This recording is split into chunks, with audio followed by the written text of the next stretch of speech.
guess. I have in front of me. Okay, here's a little ditty about breaking up. You can insert your own gender into this. I think about you with her. Think through nights tumbled over flesh, whipped by this persistent affliction. Think with my guts, churning some bizarre fantasy, and fantasize about not thinking. Think shallow, pernicious rumblings fed by misguided platitudes from friends and ex-lovers. How long are you still? It won't last. So I run with sex and anarchy. We're looking for faith but can only find disbelief, mounting fear. I try to cut in, but it's a cold party. Fear's an icy lay. I watch anarchy and stoned love trying to get it together, but they can't keep it up. And neither could you, my love. My thinking is marred by my thoughts, I think.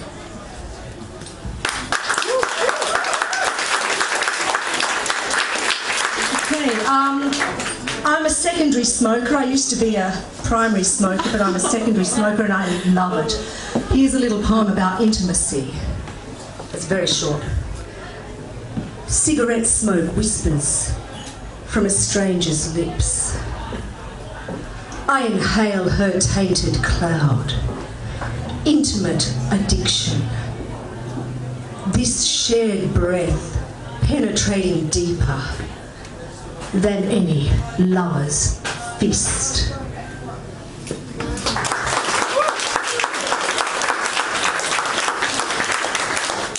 Okay, for those with short attention spans, caveat of denial. 3 very short ones. Deception. Flaunts her new clothes in the House of Mirrors. Buys some mail-order bridegroom from the Church of the Poisoned Mind and swallows her old lies with nothing new. Rejection sits on my face, fingers synaptic slipstreams, then turns the other cheek. Affection, mother's milk and daddy's hard-on. Complicit transgression in hand-me-down clothes. Affection, her childhood affliction.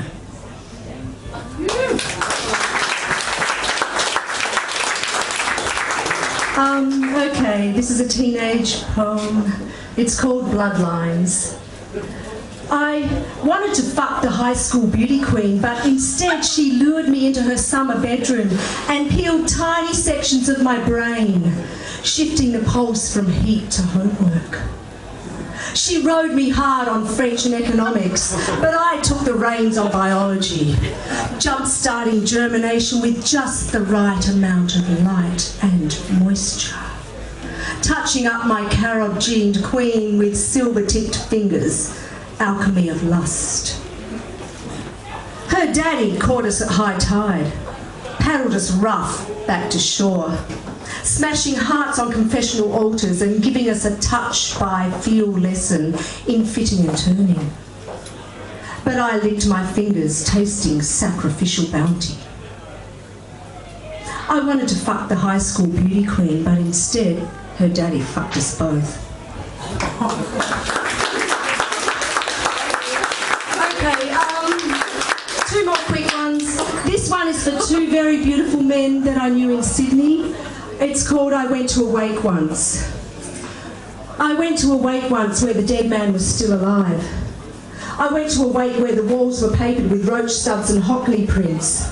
Aquamarine eyes blinked form and colour, while hyacinth tongues sucked blood from the visuals, endorphins from THC's paint box. I went to a wake once and the dead man said to me, "Dance me the inferno, my friend."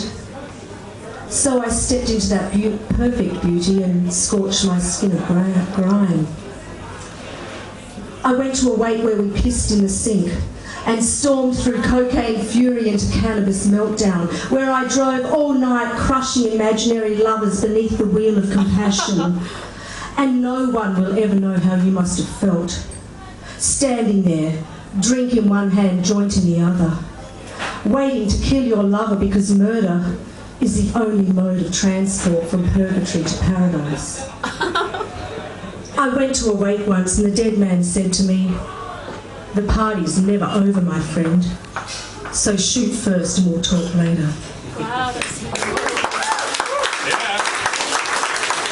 One more for Perth Pride, and this is a pride poem. Equality prayer. Mary died on the moral high ground, buried alive by sententious lies after fucking and birthing in denial of her womb and cunt.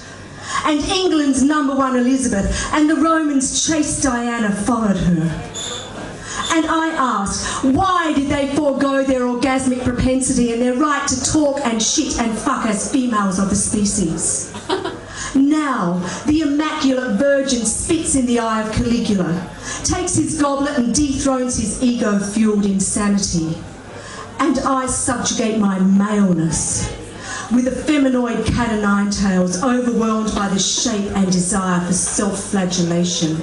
And I say, bring back the matriarch, the Amazon, the transgendered gender, the age of unreason, the age of the bitch, and yes, I'll cut off my right breast to better shoot arrows of emasculated syllables into cyberspace. And though I live in the shadow of greatness, I emit tiny particles of brilliant radiation from the centre of my own black hole. And in 260,000 light years, when we are marooned in another dimension, annealed by the transition into the fifth sun, my words will bounce back at me, and I hope that we'll all be able to talk and shit and fuck in peace. Amen, Perth.